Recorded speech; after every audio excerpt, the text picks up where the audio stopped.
Good morning, everybody. It's a pleasure, of course, to have you all here, and in particular Dr. Simon Erlanger, who has already spoken a number of times at the center. Before introducing him, I would like to make a personal announcement.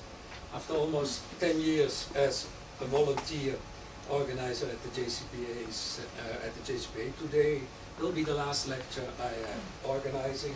The board of the JCPA has decided that, or has proposed new articles of association to the General Assembly of the 31st of January.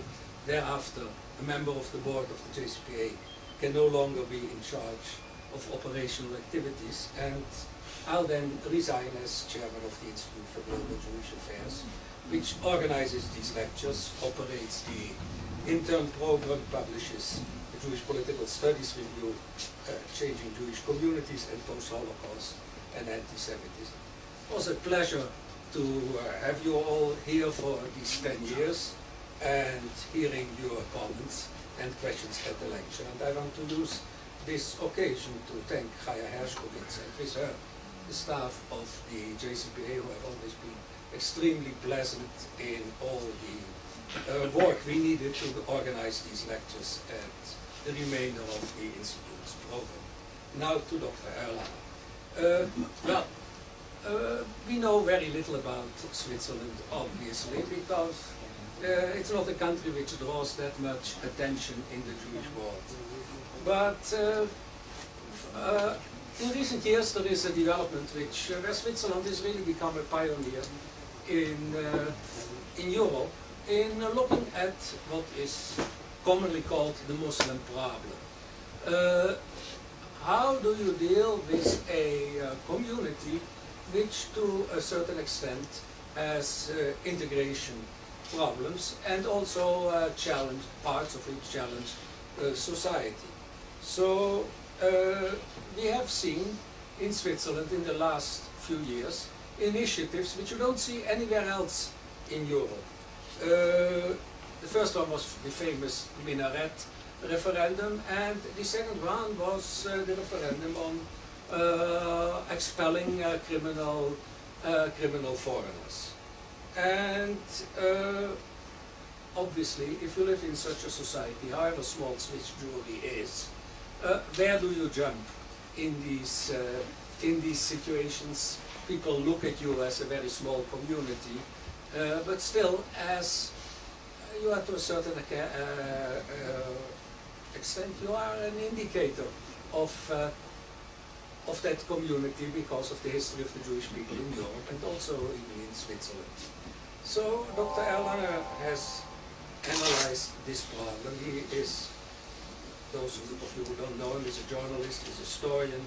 He was born in Switzerland in 1965, educated in Basel and in Jerusalem.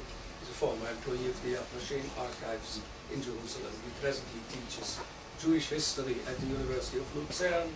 He's also an editor for Tele Basel, which is a TV station for northwestern Switzerland. And he is, last but not least, an associate of the Jerusalem Center. Simon.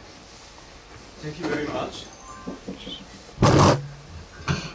Thank you very much also for having me. First of all, I have to apologize. Since I'm in Israel, I got a terrible cold, so I'm not my usual self. So I apologize for any inconvenience this might cause. Switzerland, why Switzerland? I would say that if you look at Europe today, and I'm sure you've done this many times here with Manfred, you might notice a certain backlash against what is called Islamization, radical Islam. And if one looks closely, Switzerland seems to be at the forefront, the pioneer of this backlash. And the question is, why Switzerland?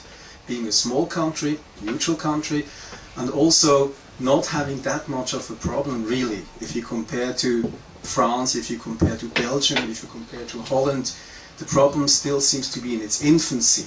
Parallel societies, you know the notions. So why Switzerland? Let's start, I hope, let's start with the minarets. Minaret initiative is actually where it came to public, it came to a wider public that Switzerland actually is at the forefront of something. The problem of minarets in Switzerland, well, there isn't a problem really. because there are actually 4 minarets in the whole of Switzerland. That's the oldest one, Geneva, serving the visiting sheikhs and chiefs of staff, chiefs of state, which the whole of the Arab world actually passes the summer in Geneva, there since the 1960s. That's the Ahmadiyya Mosque in Zurich, serving there since also 1960s, serving a higher elite group of professors, of intellectuals, people who came to Switzerland to study at certain technological schools, stayed on. And then you have these, the so-called Hinterhof Moscheen, they call that in Germany. That's Winterthur, whereas the minaret, very small up there. And then you have this very famous minaret, that's the one who caused the whole upheaval. The whole vote, popular vote, initiative on the minarets. Basically what is considered also by many as an infringement of freedom of religion, because you know how to display freely your insignia, your signs. Usually it's said, but it's not about religion, it's about something else. But you can see here, as compared, let's say, to the Great Mosque in London or other places, this is basically a joke, and that's what we're talking about. So does Switzerland really have a problem? Maybe yes, maybe not yet. Most, I'll take them standing like this so I can see the pictures I'm showing. Most mosques look like these. This is a cultural center in Basel, city where I live. And where's the mosque? Under the roof. Very small, very modest. The people who pray there are usually workers or the children of workers, second generation, manual workers, very simple people, and people who came to Switzerland to work. Well, that's how the perception is. I mean, you see the burqa, parallel world, you see Switzerland, the minarets, and these minarets look like Scud missiles. They look like missiles. That's the poster for the campaign, which several weeks, several months before the vote, Switzerland was covered with it. People, the state wanted to ban this, to prohibit this, saying this is racist, this goes against the principle of Switzerland, which again caused an upheaval and actually strengthened the people who were in favor of the initiative. It actually contributed to the victory. That's how people see these minarets, how the popular reaction is to these minarets. We just saw 4 of them in Switzerland, and at the time of the initiative there were like 2 or 3 others suggested, not yet allowed, because communal regulations had to be taken into account in every single community, suggested to be built. Were not yet built, maybe there were, maybe not. But that's how the problem is seen. And this was the poster you can see all over every single train station in Switzerland, in the major squares in every Swiss town, and so on. And that's the result of the popular vote. It's 2009 or 2010, it's a mistake. But in any case, you see green. This is Switzerland, the Swiss cantons, 26 of them, and you can see green every single canton, because the vote is not a national vote, it's going by canton. You see every single state in the German part of Switzerland says yes, with the exception of Basel, which has a Muslim population of 8%, and French part of Switzerland. They seem to be more tolerant. They say no. Accepted by 57.5%. 53% of the electorate went to vote. 53%, you'd say, you know, that's not very much. For a Swiss vote, for a Swiss election, that's a lot. Usual participation is around 40%. If you see 53%, that means people were really upset. and people went to vote. Much has been written about, much has been talked about. This is unique in Europe.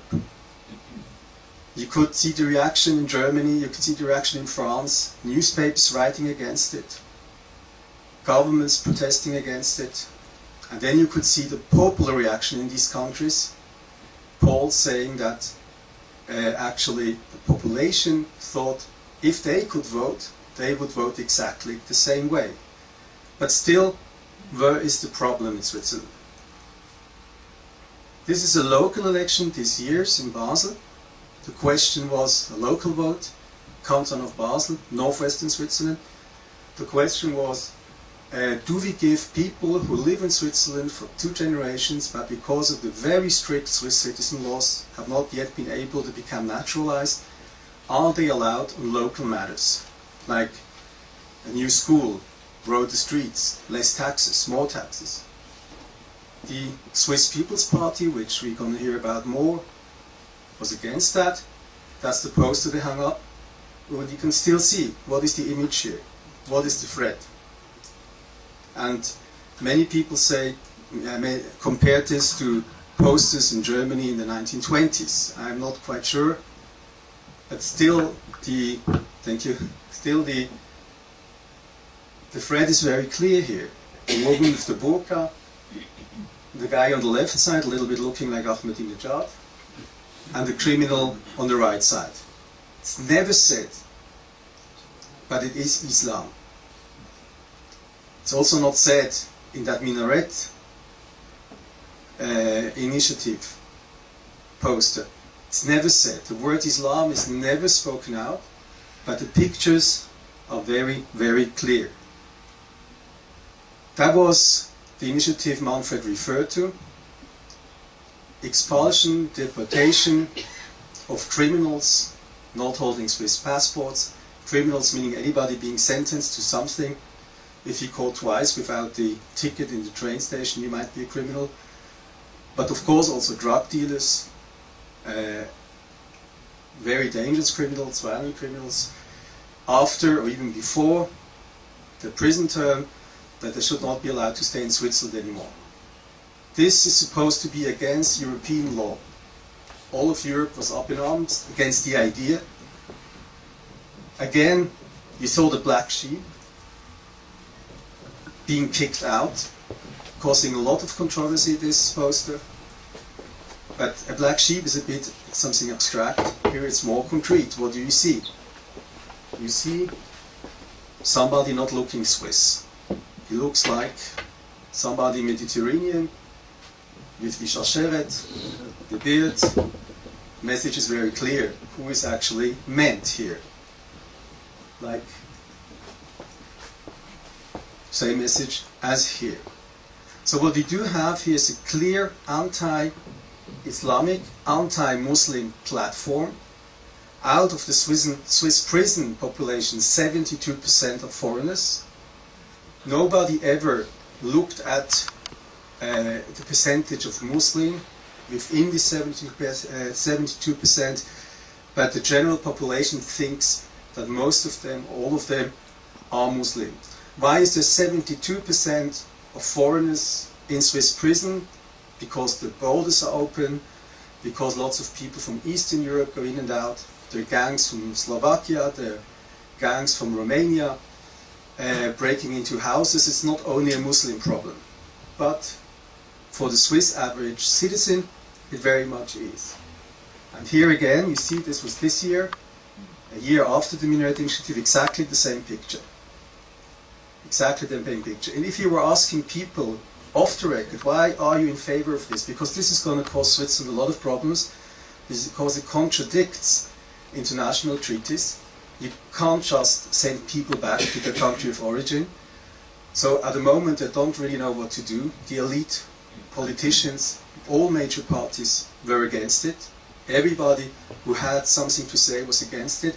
Population nevertheless voted for it. So what they're going to do, they don't know yet, but the message is very clear: get them out. And if you were asking people off the record, people would say, get the Muslims out. So that's, at the moment, I would say the mood, not in what I would call the elite circles, which still are politically correct, but off the record say similar things, in my experience as a journalist. And certainly it is the mood in large parts of the population. So you'd now tell me, maybe later in the discussion, so what is new? That's all over Europe. All over Europe you have a popular mood. You could see that in Germany with this book by the former banker Thilo Sarrazin, where he got a wide popular reception. He sold something like 2 million copies in a very short time, but he was condemned by every major party. He was fired from his bank. So the elite and the popular reaction are not really the same. So what's new? What's different about Switzerland? And as I was saying before, most of the Muslim population in Switzerland are secular, secularized people from former Yugoslavia. Northwestern Switzerland has a very large population of Turks and Kurds, which are Alevi, which is an offshoot of Shiite Islam, but is more secularized, more tolerant. The Kurds, for instance, they want to have good relationships with the Jewish community. They pro-Israel. So actually you could say with all this migration problem, Switzerland is lucky in some areas. Here again, you know, that's the kind of people, Kurdish Cultural Association. There are other problems, like they're supporting the PKK, working against the Turkish government, but they're not Islamic fundamentalists. But still, let's have a look at numbers, and then we see what's happening in Switzerland at the moment. We see population. You see 1970, you had some 16,300 Muslim in Switzerland. Why do we know that? Because there's in regular intervals, there is a population poll. You're asked, what is your religion? Some people don't say it, but most people do. And so the numbers are more or less, there's a margin of error, but of course they give you an indication. Population 6.2 million, Jews 20,000. Always very small, 20,000, that's the very same number as in 1900. There are reasons for that one. I wrote for the GCPA why, because there was a policy in Switzerland, an anti-Jewish immigration policy for most of the 20th century, the refugee policy. So the numbers were kept low. There should have been normal development, there should have been 50, 60,000, but 20,000, that's what it was. 1980, you see, 10 years, Muslim number almost tripled. Reason, workers. 1970, 1980, Switzerland needed workers, people from Turkey and former Yugoslavia were brought in. You see the number of Jews is sinking. Population more or less the same. 1990, 152,000. What happens here is two things. First of all, the workers are allowed to bring their families. And secondly, the wars in former Yugoslavia. There is a huge influx of Kosovar, of Albanians, Kosovarians, Albanians from Kosovo. Switzerland has the biggest Kosovo-Albanian community outside of Kosovo. It's one of the reasons Switzerland acknowledged, one of the first countries to acknowledge Kosovo's independence from Serbia. But the numbers are estimated to be some 200,000 today, Kosovo Albanians. Muslims mostly. Jewish community sinking, general population growing. 310,000 today, 2010, we don't know. Why don't we know? Because there hasn't been a poll in the last 10 years. There's going to be one this year, maybe. And also we have this thing about the sans-papiers, people who come to Switzerland without any legal papers, passports, so we don't really know how many people are there, how many Muslims. Population is 7.8 million. There was an immigration of roughly 1 million people in the last decade and a half. People came to Switzerland to work from EU countries as well. Today Schengen, there are no borders, you can come and go. And the Jewish population estimated at 17,000, that's the official estimation by the Jewish Board of Communities. 17,000, sinking. Where's the Jewish community going? It's elderly, it's simply dying out. Many of the young people leaving. There are 14,000 Jews of Swiss descent here in Israel. Also many Swiss Jews in America and other places. There is Zionist community, so the young people left. The older people, unfortunately, are dying out. And the less observant, the less active, are simply assimilating into the general population, 17,000, and sinking. You see also 4.3% of population out of nothing, and you see also 0.2 of the population Jewish. It tells you something about the power, about the electoral, in elections, for instance. Who, as a politician, who do you turn to? Where do you get the vote? So Jews always say, you know, we are the conscience, and we are the morality, and because of history, and have to be nice to us, and we have an influence. In Germany, this is very much still the case. In Switzerland, they couldn't care less about if a Jewish organization tells them, you know, this is not right. In Germany, it carries moral weight. In Switzerland, no. The electorate, future electorate, is going to be Muslim. Secular Muslim, maybe, Kurdish origin. In Basel, in the parliament of the canton of the state, you already have 4 out of 100 of Muslim Kurdish origin. They like the Jews, so you don't have a problem yet, but this of course could change. Also, Muslim community is young. Switzerland, as the rest of Europe, has this problem that the general population is also aging. It's less aging than in Germany or in other places, Scandinavia, but it is aging, and the Muslim population is young, and it is very badly educated. You see, some 19% population of the general population has a higher education. The Jewish population is 42% having a higher education. Muslim, 61% do not progress beyond primary school, secondary school. So manual labor, if at all, because some 15% are unemployed. So there is a problem. So that's the same problem, basically, maybe less, not as bad as in the banlieue of Paris, maybe not as bad as in some other countries, but it is a problem which is Switzerland shares with the rest of Europe, but for Switzerland it is something completely new. Within the last 20 years, and only now, the problem starts to sink in, start to realize. Swiss identity. Who is Swiss? 3 languages, 2 major religions, some 12 civil wars between the French part and the German part, and Protestants and Catholics until 1848. 1848, a historic compromise, but who is Swiss? So for the most part of the 20th century, that's the whole uniqueness of Swiss anti-Semitism. Swiss was somebody who was not Jewish. So I wrote an article about this for GCPA, about the function of the Jewish community in Swiss history. You would define yourself against the other would be the Jews, so that's why one of the reasons they didn't want any Jewish immigration, they limited Jewish immigration, it was the picture against which they defined themselves. As what? As a Christian country. So Switzerland is secular on the surface.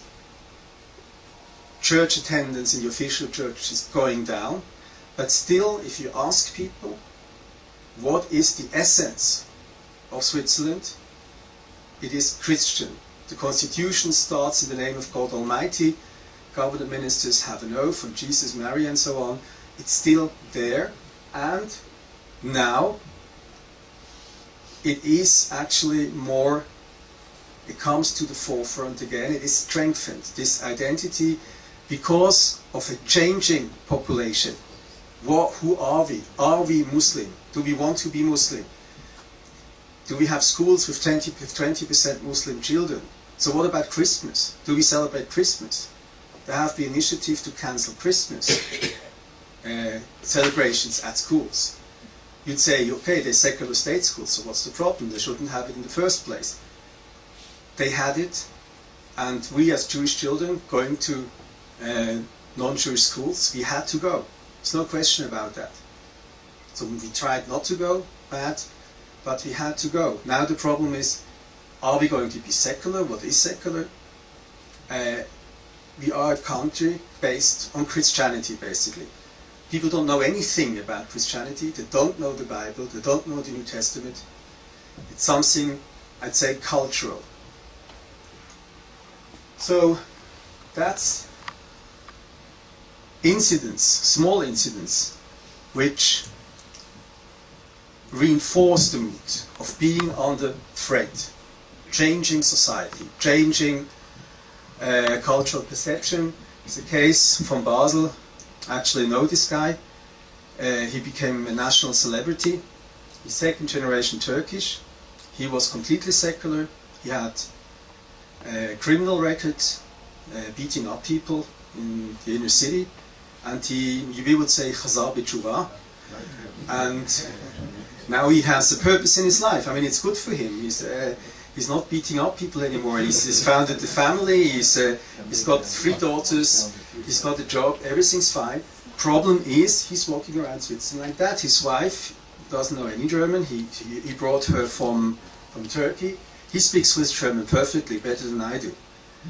Why did he become famous? Because he refused to send his daughters, 10 years old, 8 years old, in primary school, to lectures, sport lectures, swimming basically, with other kids.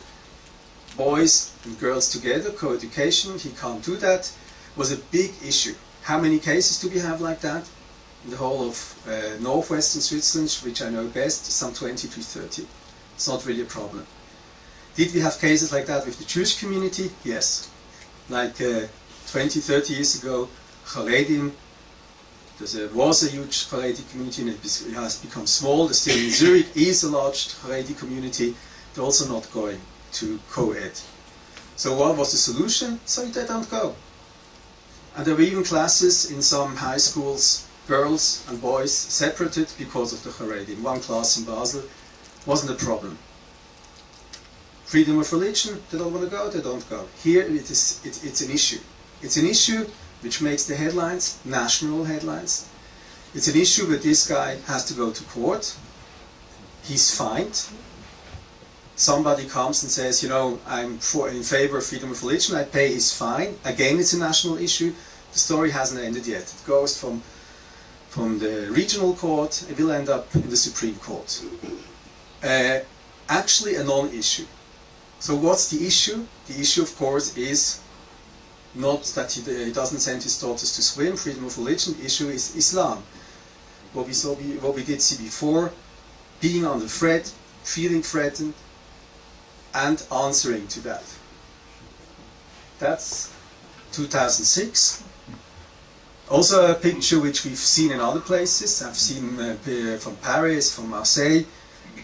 This is actually a demonstration which actually might have contributed to the initiative against minarets in the first place.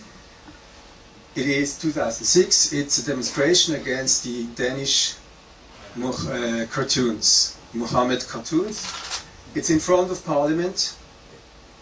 It's radical. All the radical Islamists is 1,000 people. There were Hezbollah flags there. They burned an Israeli flag, which didn't bother the Swiss, by the way, but that's a different story. And that's a picture which made headlines.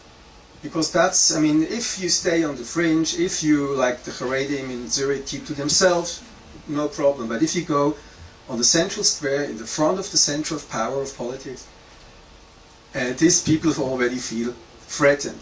Now, who are these people here? Most of them has turned out, not most of them, but the people organizing it, most of the organizers are converts. Here you have 2 of them, like the 2 major driving forces behind the political Islam in Switzerland. Wahhabi Sunni, about 10 years ago, there were extreme leftist Swiss Nicolas Blango, and Patrick Illy. Patrick Illy was famous for burning Israeli flags when he was a leftist. That's him as a leftist on the right. You see who is visiting. So from the extreme left to Islamism. Now these guys put up a center, an Islamic center in a small town called Bien, and hundreds of people are going there, flocking to them, and they're really building something up there, right? A community of converts. Converts to Wahhabi, Islam, very radical. They're now trying to collect signatures to overturn the minaret initiative. They won't succeed. But this is also, the average Swiss considers this as a threat. So we're not speaking about your average Bosnian, Yugoslav, former Yugoslav, Kurdish immigrant. We're speaking about a small group who's very radical. We're speaking about the changing demography and the changing sociology. The question here, I mean, you also might note how church and the minaret are depicted, the same size. We've seen the pictures at the very beginning.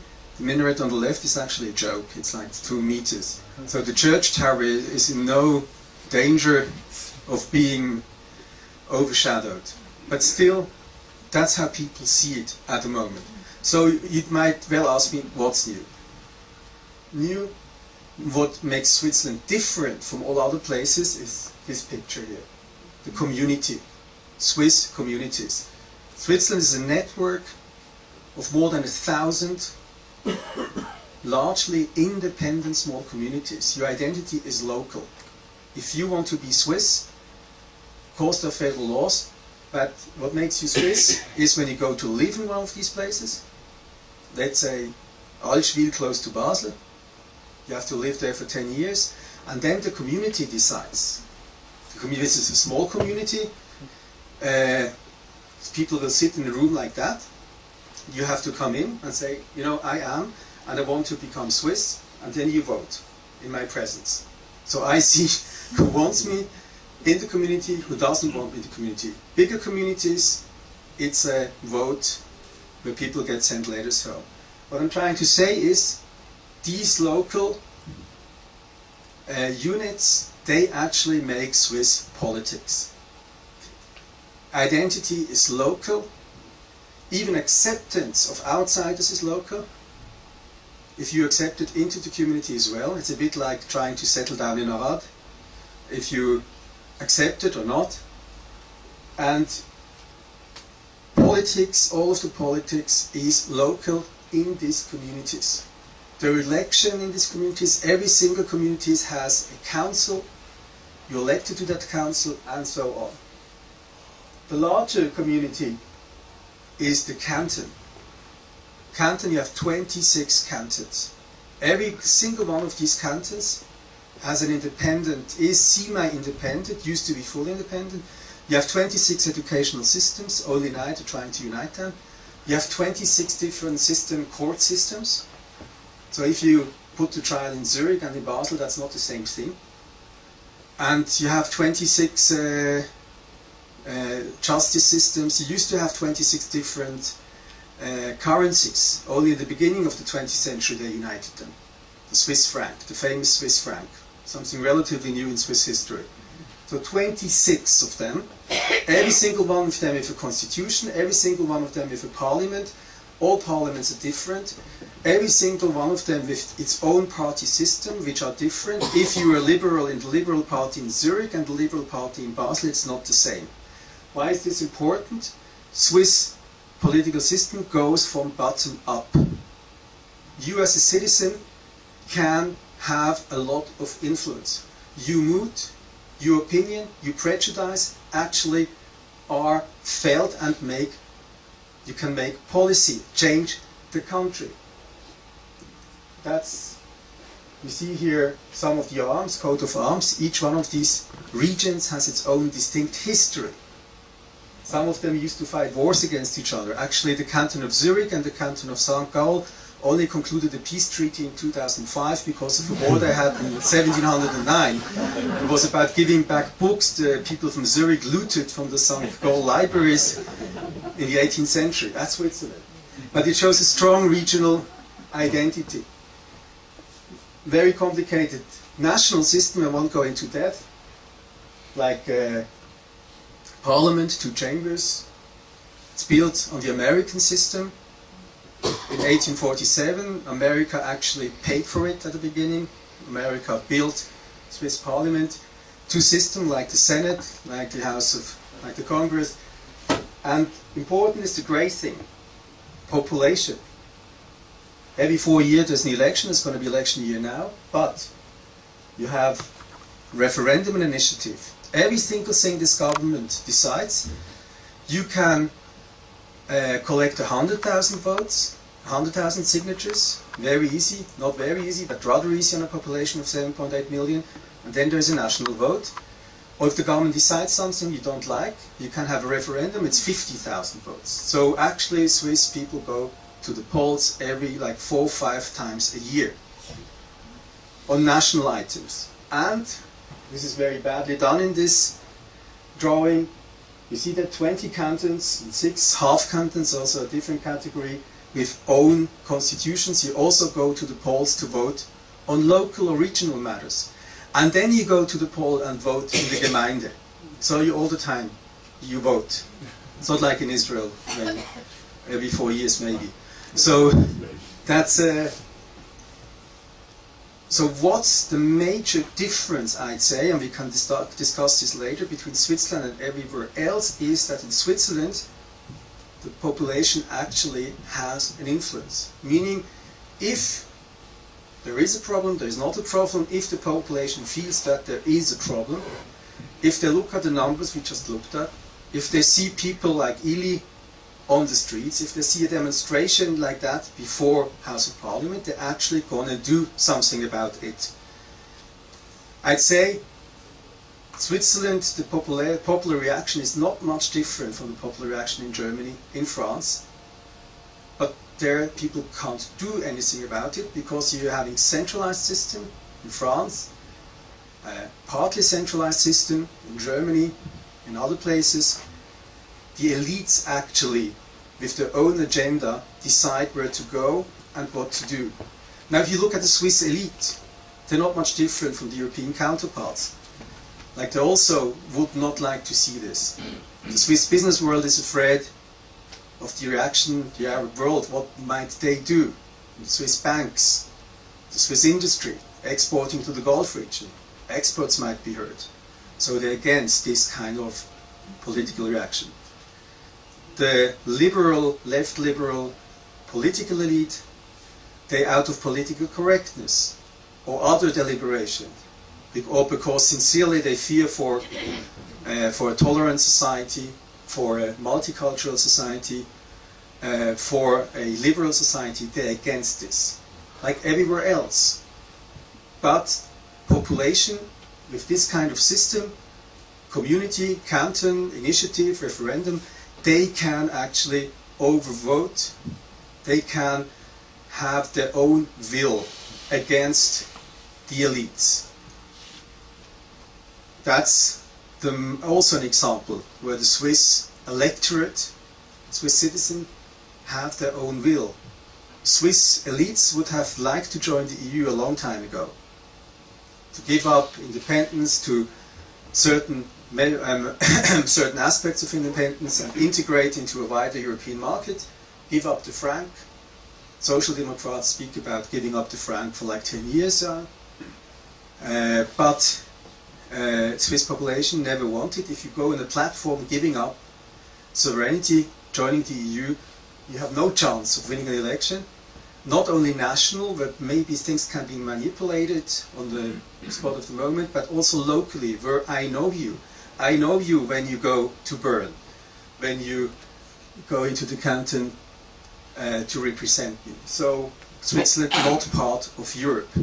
Actually, Mr. Juncker, the President of Luxembourg, only last week or 2 weeks ago said, this white spot here, it isn't white, on the European map has to be wiped out. He called it as a Unding. And then you had the reaction of the SVP, the Swiss People's Party. That's the major power at the moment in Switzerland. Depends on how you look at it, using the situation or creating it. The Swiss People's Party was founded long ago. It's not a new party. It's actually in the aftermath of 1918, 1917, 1918, when there was a general strike in Switzerland, when there was a fear of a Bolshevik takeover, and the farmers went against the workers, and the SVP, the Swiss People's Party, which split from the socialists and the liberals, who were the bourgeois party, they created their own framework. And that's what it was for 20, 30, 40 years. It was the farmers' party. It was down to earth, it was nationalist, independent-minded. In the 1930s, the first minister in the government recreated the Swiss army in time for the Second World War. Another minister, their second minister, was responsible for the Swiss refugee policy, the anti-Jewish Swiss refugee policy. So it was not exactly free from anti-Semitism. It was right-wing, but a farmers' party. That's what it was. Nobody in the city and in his right mind would vote for them. Along comes Christoph Blocher, and he is like something Switzerland never had before, because he's a leader, one person. In this kind of system we just saw, you don't have, you stop me if I'm talking too much, but I think another 10 minutes, if that's okay, 5 to 10 minutes. And he single-handedly created out of this medium-sized, small-sized farmers' party a national force. National force going against the left, going against what he called the 68ers, the generation of 68, conservative, nationalist, independent, right-wing. In the whole discussion in the 1990s about restitution, he was against the Jewish organizations. He said this is all Jewish blackmail. He was several times at very fringe at the borders of anti-Semitic remarks, anti-Semitism. Actually, he was almost sentenced once for a speech. This speech was unfortunately written by a Jewish journalist. That's the anti-Semitic speech. he on purpose went to this journalist to have him write this speech, so nobody could accuse him of anti-Semitism. That's the speech which brought him to court. But nevertheless, his success is measured in the last parliament of 2007. There's a new election now. And they're having 58 seats. That's after they lost 6 seats to a new party in the canton of Bern, which they said this SVP, this Swiss People's Party, is too radical for us. They're actually the largest party in parliament. In the upper chambers, they're not exactly that strong, 6 seats, but still influential. And you can see here the SVP, which is, where is it? Sorry for that, I lost it. The green one, yes, you see it up there, and you see how it's broadening. That's 2007, and for 2011 it's expected to gain much more, to really become the strongest party in Swiss history. It's already the strongest party in Switzerland since 1919. The Social Democrats are expected to lose, because in a new platform they talked about overcoming capitalism and creating socialism. That's not something the Swiss people like to hear. So they probably... Swiss People's Party, Schweizerische Volkspartei. Volkspartei. So they expected to win. That they're already so strong has to do with their course against EU, their Islam, against Islam, creating or using the political reaction against Islamism, which through the system can get from bottom up as a popular reaction. It's parliament. So to the Jews, very old presence in Switzerland. That's a ring found in the from the 4th century, found in Switzerland. up and downs, we won't get into that. Very small community. You can see what I just talked to you. You can see it on these pictures. Community in Basel in 1978, popular as an assembly there. Membership 1,800. That's today. Same hall. Membership 1,100 and sinking. And elderly. Here you're having Habonim Dror, Emuna, 80, 100 kids each. Here altogether 25 kids, 30 kids. So there's a demographic problem, shifting problem. So what are Jews supposed to do? One hand, by this rising Islamic population, one hand they might be lucky because, as I said, in certain towns where Kurdish majority is, they're secular, they're rather liberal. On the other hand, you're having Islamists, as we just saw them, you're having these converts, you're having even Salafist mosques connected to Al-Qaeda, the Swiss interior secret services, the Swiss Shabak knows about these things happening there. They can't do anything about it because the law doesn't allow it. So there's a threat. Security has to be increased. There's a threat by the rising tide of Islam. There are incidents in school where people, kids are threatened by other kids, which come like out of the mosque where the imam told them about something not nice about the Jews. There are incidents such as people go to visit mosques, interfaith dialogue, and then they talk about conversion, and then the Christians ask the Muslims, the imam, you know, and what about somebody converts to Christianity, and the imam says, then we have to kill him. And things like these are usually suppressed because authorities don't want to to add to the general atmosphere. So what are Jews about to do? What is the reaction? And the truth is that there is a very strange reaction. First of all, Jewish community in Switzerland, in its majority, in its political outlook, for many decades has been liberal left, despite the fact that Social Democrats and Green Party and others have turned very anti-Israeli in the last 2 decades. This continues to be the case. Secondly, there is a genuine interest to uphold freedom of religion. The SVP's, Swiss People Party's policies, the initiative against minarets are seen as infringement of the right, freedom of religion. So Jews go against this. So Jews actually support a liberal left, which actually in the end also goes against them. In my opinion, people are caught in the middle. You're having this not knowing what to do. You're having the Islamic threat, Islamist threat, on one hand. On the other hand, the reaction against this is also quite dangerous.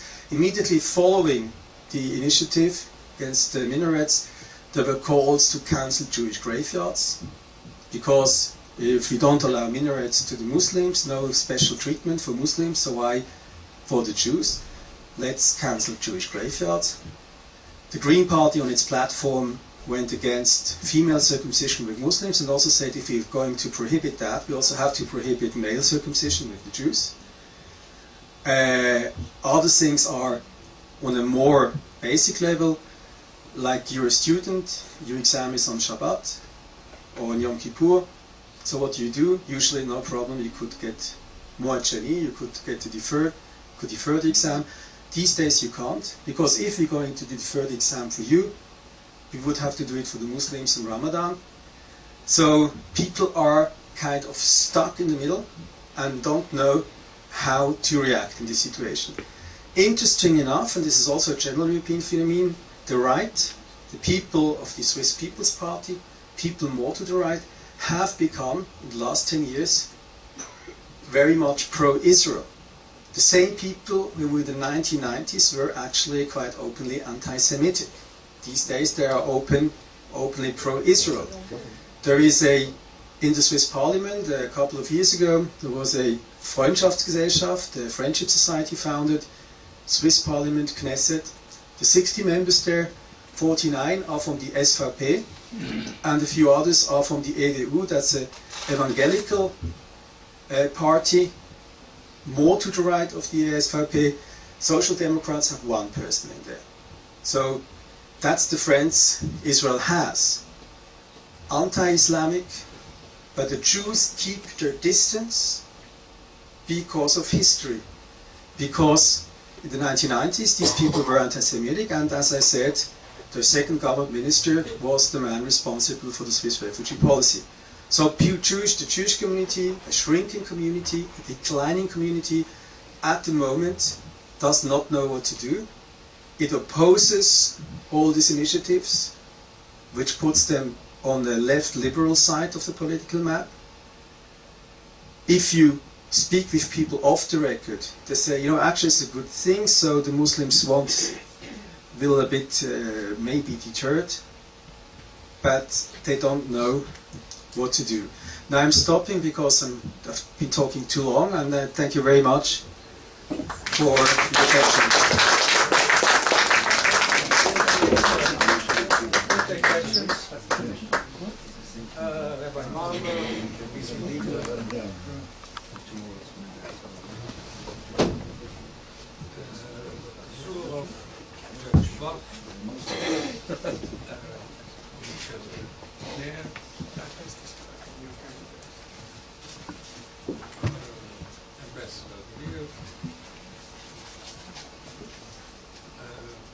Welcome. Okay, that's it for the moment. We'll do it as usual in the rounds of Sri, Rabbi Marmer. What are the prospects of the number of Muslims who do have a higher education and integrate and become assimilated, if you want, to act as a moderating influence on the others?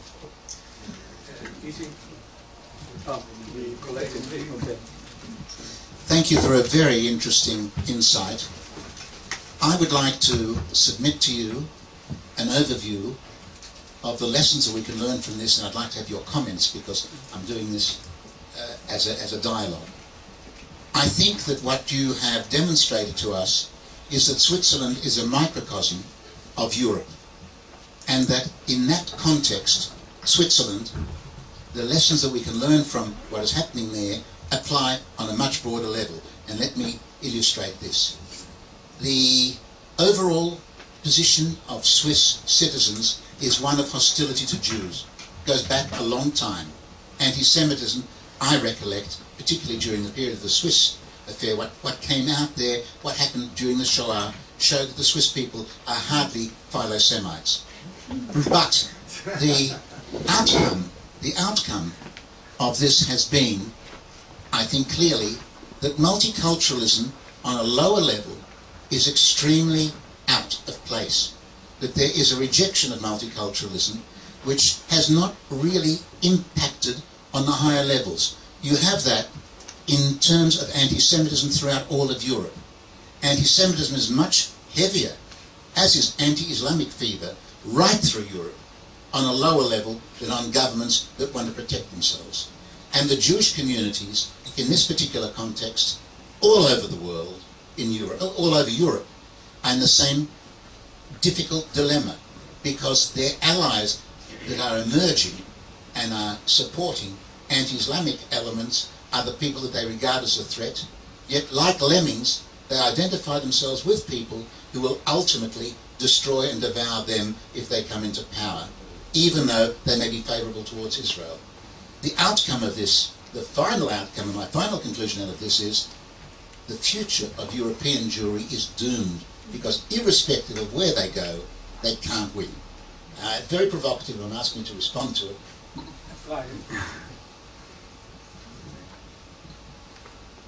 Yes, a few quick questions about the phenomena of the conversion to Islam in Switzerland. First of all, what's the scope of it? What are the attractions? What are the factors that attract people to Islam? And how does it compare to conversion to Islam in other European countries?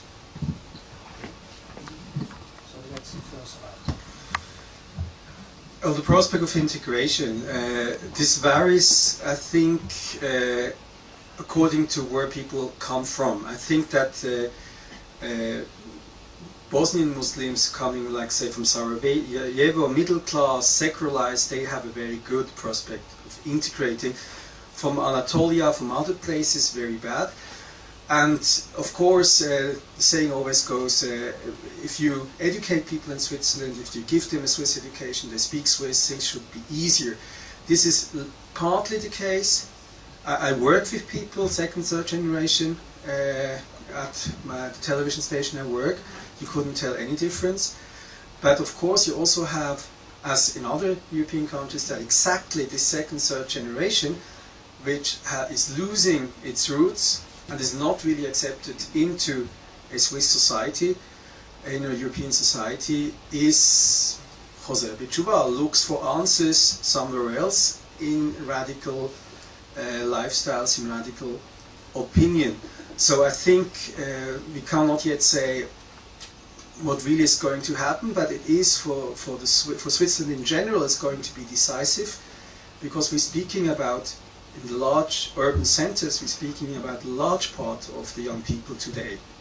If you go to Basel, to Zurich, to Bern, you can actually see it on the streets. So the question, will these people integrate? How will they integrate? Into what will they integrate? Because Switzerland being this mosaic of communities, each of these communities, you have families, old families in Switzerland ruling the place for centuries. It's not really an open society. It is a society where you look upon foreigners with suspicion. Mr. Leiber has said it. It is also a country where anti-Semitism has an old tradition. So we will see. It's going to be decisive. I can't give you an answer where it's heading at the moment. I think it's at the moment heading in two directions.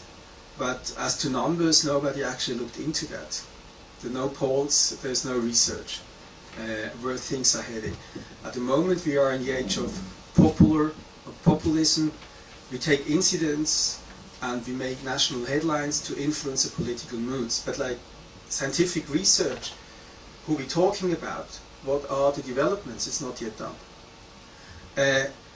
Then about multicultural, I couldn't agree more with you.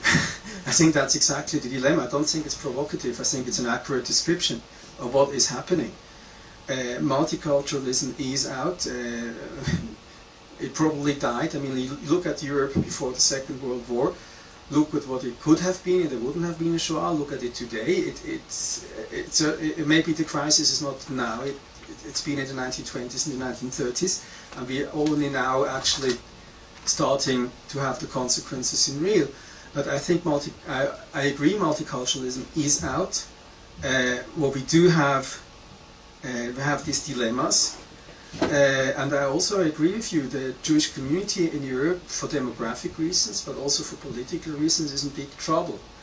And people know they're in big trouble, but they will not admit it in public. I wrote an article for GCPA, which on purpose I wrote a bit what I thought was in a provocative manner, to get reactions, to start a discussion. The only thing I got is what people were saying. You are right, including the then boss of the board of Swiss Jewish communities, other people who in public would say completely different things.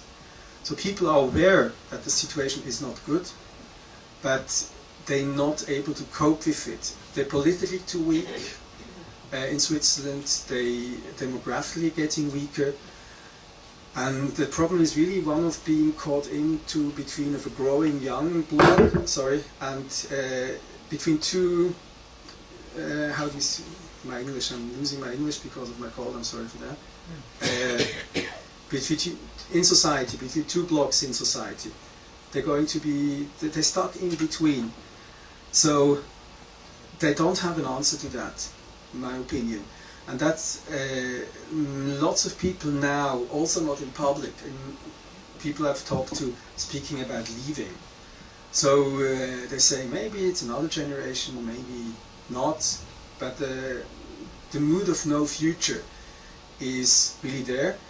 In my community of Basel, we had Chief Rabbi Sachs for a longer weekend a month ago, and he got an honorary PhD at the university. He also came for Shabbat to the community. One thing people wanted to know, there was a Shabbos night dinner with him, there were 200 people attending. The one thing people wanted to know is, does European Jewry have a future? His answer was, if you want it, it has one. People were not satisfied. I mean, it was a great evening, but on this, that was what's actually preoccupying people's mind. I don't think what you're saying is provocative. I think exactly it's the point. Conversion. We don't know numbers, but this Islamic center in Biel is actually growing at an amazing speed. It's doubling the numbers of Muslims in this small town Biel, 60,000 people, to 10% at the moment.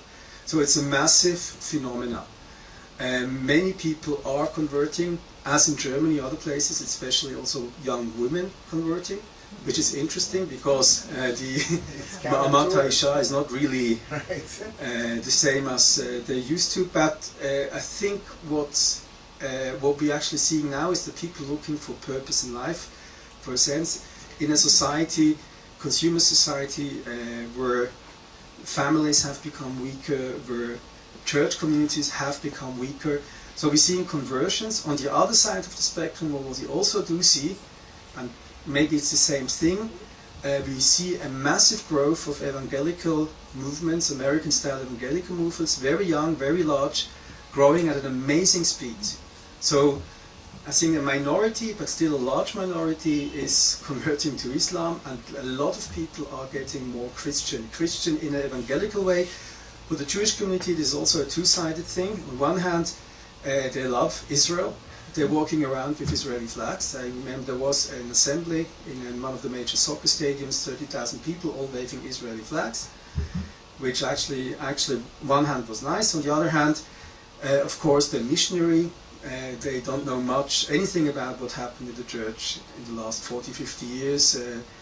Theologically, they're going back to a theology from before Second Vatican. So, and missionary activities.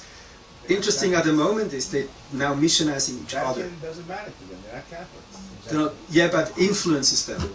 It doesn't matter officially, but it has influence also They know Muslims converting to Christianity. There are. There are but few. Yeah.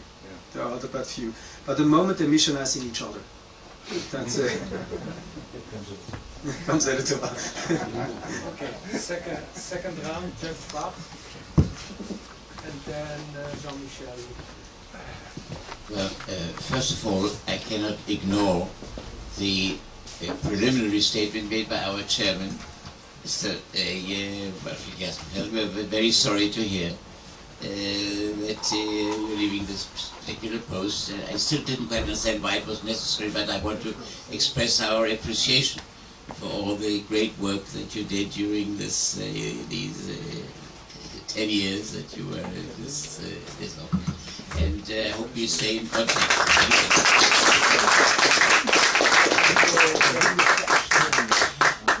And also, thank you for your interesting lecture. What I wanted to ask you, the ones who were making that proposal to close minarets, I mean, what official justification did they give for that? I mean, synagogues are, they don't suggest to close all synagogues or churches or things like that, and they don't recommend to expel all Muslims. So when Muslims are there, they want to have a place to pray. What official justification did these people put forward in order to close minarets? That somehow I've never really read any official statement in that direction. I would first suggest to the Swiss community to go to the Hermon. We have snow sometimes, 1 or 2 days a year, so they will not miss it if they come to live here. Switzerland, if I remember well, was one of the first, if not the first country not to forbid the Shrita. Yes. And so I wanted to know, when did it start?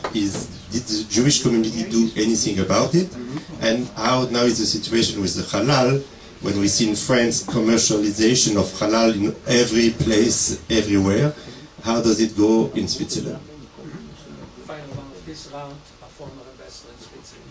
Well, my question was just okay, then we take yeah, then we take Andrew Belcom. And I'm closing the list. I have 2 more after this. First of all, thank you very much for a wonderful speech. I wanted to ask you who funds the SVP and who funded that campaign. I wasn't clear if it was the SVP or there was specific outside funding for it. And secondly, I wasn't really clear, because of the similar situation in Britain, about how you count people in Switzerland. Whether these people are citizens, and if so, how they get citizenship given the structure of the society you're talking about, or whether they're just residents, and if they are only residents, how they have political power other than sort of general thuggery.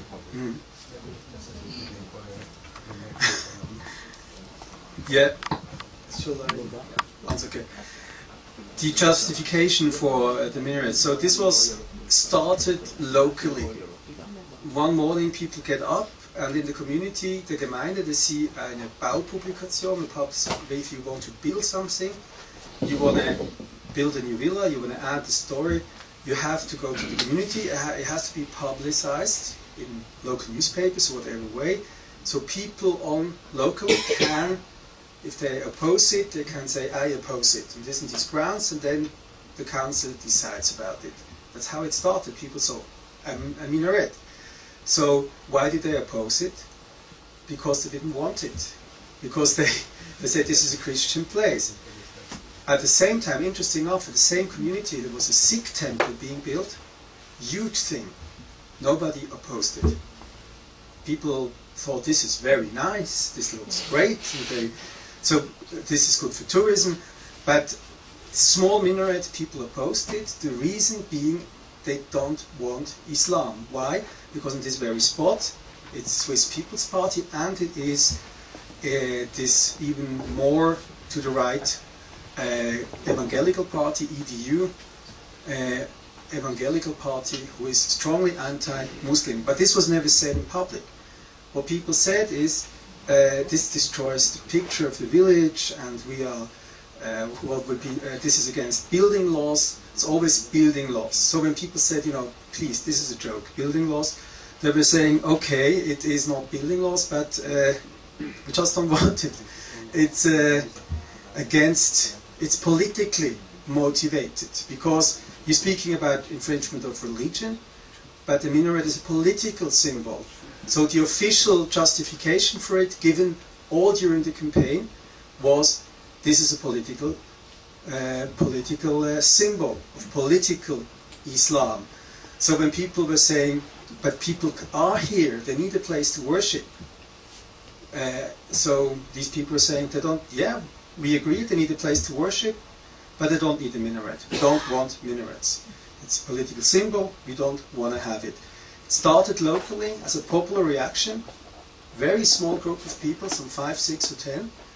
They didn't want it. They started to collect signatures locally, regionally, and in this kind of system I showed you, it snowballed into a national item. But the justification for it, given officially, was always a bit weak. Political symbol, building laws. The real reason is they don't want to have Islam in Switzerland. And we're not speaking about Islamism, about political, radical, fanatical Islam. It's Islam. They don't want it. It's as simple as that. Shchita and halal. Shchita is forbidden since 1894. It was forbidden to limit immigration to Switzerland. The idea was, places where you can't eat kosher meat, Jews won't come.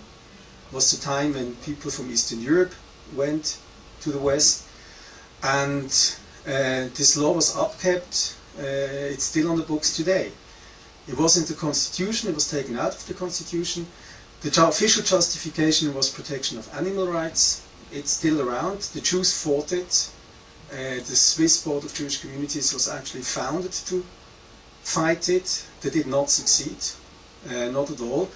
They arranged themselves. They arranged, arrangiert, they organized themselves around that law. They import very expensive kosher meat from France, from the European Union, and so on. Halal is also forbidden. Shrita, it's also imported. Of course, when you have the Muslim festivals of Eid al-Fitr and other ones, what happens is that people also go to the farmers and, you know, let's slaughter these sheep, and it's done. So when there were several stories when the state wanted to stop this, people received threats, and nothing was heard of the issue anymore. So one or two farmers were fined, but there is a mass of people. There's also a certain, I'd say, certain readiness to violence. If you go with this to the authorities, then, you know, we don't know what happens, which Jews, of course, do not have. We are nice and law-abiding. So, meaning we don't have kosher meat in Switzerland, we have to import it. Halal and kosher meat. In 2007, or was it 2005, the government, Minister of Interior, and the Swiss Board of Jewish Communities actually had an initiative to cancel it, to allow Shrita in Switzerland. They, as a trial balloon, they actually wrote about that in the press. The reaction, the popular reaction against that was very, very hard. Anti-Semitic and anti-Islam as well. And after 2 months, the initiative was actually cancelled in sake for keeping the peace in Switzerland. So it's still on the books. Jews get around it by importing meat. This import quota has been discussed as well. It's under threat as well at the moment. Swiss Board of Communities is acting against it behind the curtains. And Muslims, they also import legally or illegally. That's a fact everybody knows, and not much is done about it. No chance of removing that prohibition. Anti-Semitism, but also to limit, basically, today to limit the Muslim population wanting halal. That's the situation at the moment. Funding of the SVP, the Swiss People's Party, it's a huge party in terms of memberships. Usually you're having some 10,000 people, 20,000 people being members. The Social Democrats are a large party, the second largest party with almost 20%, but they're only having like 10,000 members. They always have problems with money. So the SVP, Swiss People's Party, has 80,000 members, and they're paying membership fees. So if you vote for the SVP, the chance of becoming a member is actually very high. That's one source. The second source is Blocher. It's his party. He gives the money. He's a billionaire. Christoph Blocher, we saw, he's a billionaire. He owns one of the leading pharmaceutical companies. Officially doesn't own it anymore. He gave the company to his daughter. He has 3 daughters who are very successful businesswomen, and a very rich family, billionaires, and he funds these campaigns on his own. He just gives 20-30 millions and that's it. One has to say also that campaigns, as compared to the United States or England or Israel, are relatively cheap in Switzerland. We're talking about 10, 20, 30 million francs. We're not talking about hundreds of millions. And so he just pays it. And question is, if he's gone, what happens to the party? Financially, and also because he's really their leader. It's his party. He pays for it. Last round, Professor Marcel Kornitz. No, he didn't answer the numbers, the whole question of the numbers and the citizenship and how you count people. Oh, sorry for that, yeah. The regular, what is called Volkszählung, like popular census, exactly. The regular census every 10 years. That's how you count people. Now, because it's been too much of an effort and people oppose the censuses on grounds of data protection laws and things like that, they try to collect data differently from existing data. So it's not as accurate.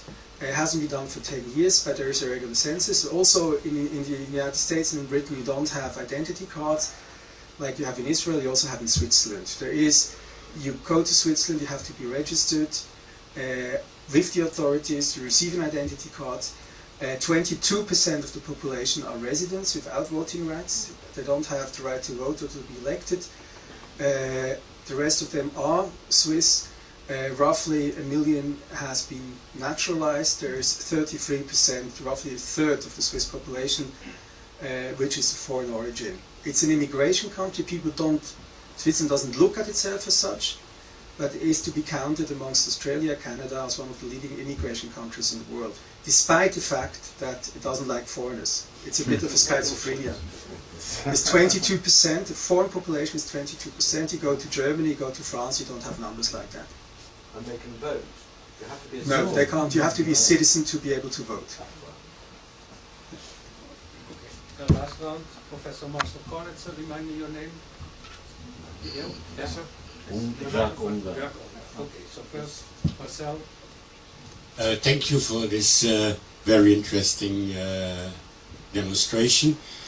Can I propose that really, as you said yourself, the whole matter of this minarets and everything is a caricature, a joke, like you said yourself, because really it's not so important. But I think you said also it's that there never was an idea in Switzerland of multiculturalism, given that they don't like anything which is not Christian since centuries. So that's the first thing. My question is, you didn't say a word about people who are really unclean in Switzerland for a lot of things, but the money that they come in from Salafist or Wahhabist country and from the Nazis 70 years ago was very clean. So this is a dissonance that you don't find so much in other countries in Europe.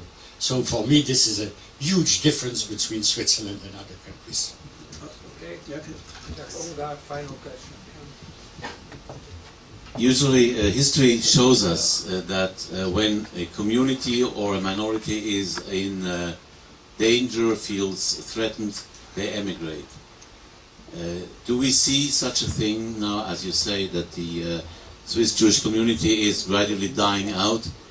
Is there maybe a new wave of immigration to Israel of Swiss Jews? Or does this old friend of mine, long deceased, is right when he says, well, when Mashiach comes, I'd like to be the Israeli ambassador in Switzerland? Well, first of all, the people with money, of course you're right, when you have money, there are different laws, there's a different attitude. Like around Lake Geneva, you can see it. You can see all the villas of all the sheikhs, which some of them have received Swiss citizenship. The brother of Bin Laden, Sheikh Yamani, they're all Swiss. So how does this happen? This is when you remember the map of the community and what I was telling about you become Swiss through being accepted in the community. You go to that community and you say, listen, I'm a rich millionaire, I'd like to live here, but I don't like to pay much taxes. You gain, I live here, I pay you 10%, and you give me citizenship. That's how it happens. It's a business deal. So the left, of course, opposes that. The federal government tries to regulate that, but it still happens. By the way, it also happens with the Jews. How did Jews get around anti-immigration in the 1890s, 1910s? They went to some places up in the mountains, small villages, went to the village pub, paid the farmers, and the farmers in the next assembly voted, you know, Mr. Cohen is now a citizen of this very remote village somewhere in the Alps. And that's why I know a lot of my friends are citizens of places they've never been to, they never intend to go to. So Switzerland's always been a merchant society. In the Middle Ages there were mercenaries. They were actually, Swiss wealth originally was amassed by selling young men to fight other people's wars. That's in the 16th, 17th, 18th, until the 19th centuries. Banking, all the other industries. Switzerland is a marketplace, people go and come. And for people with money, or people who people who bring business or bring contacts, of course you have a completely different set of law. And that you might call that corrupt, but that's Switzerland. I was more speaking about the banks. Sorry? About the money in the Swiss banks coming from all these Arab countries. Yes, they receive the money. They don't like the people, but they receive the money. Okay. There's another, I mean, I'm speaking now, of course this is a this is a generalization, but yeah, that's how it works. And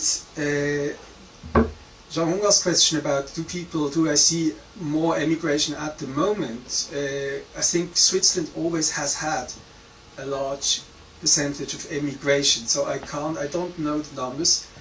I know that the last numbers being published by the Swiss Foreign Ministry about the Swiss Jews of Swiss origin living or people of Swiss origin, they don't differentiate, living in Israel was very high, 14,000. Everybody was expecting numbers like 10 or 11,000. I know that from what I see, what I hear, that still or again many young people, the option of coming to study in Israel or even to serve in the army in Israel, to live in Israel is there. The Haredi community is something not being spoken about much. This movement is immense. People, whole families. First the kids come here to study on yeshiva, then they marry here, and then the parents also come. You go to Kiryat Sefer, it's largely Swiss. So in the Haredi community nobody really looks at, or writes about this tendency is there. I think the tendency is there.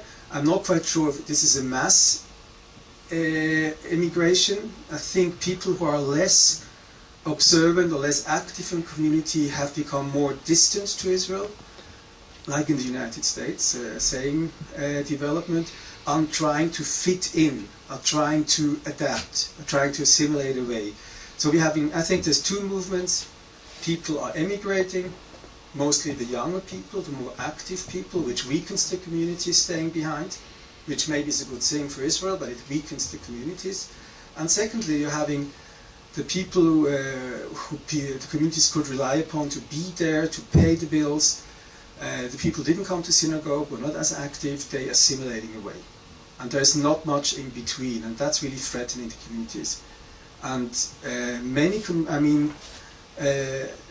you know the picture, Jacques Unger has been my editor-in-chief 20 years ago, so you know the picture in Switzerland 30 years ago, all the small middle communities, they're gone, they're not existing anymore, and the bigger communities turning into smaller communities, and the middle communities into very small communities. That's what's happening, and people try to reverse the trend. They're trying to keep up Jewish life as long as possible. Zurich, being the major center, and Geneva, they will survive a bit longer than the rest.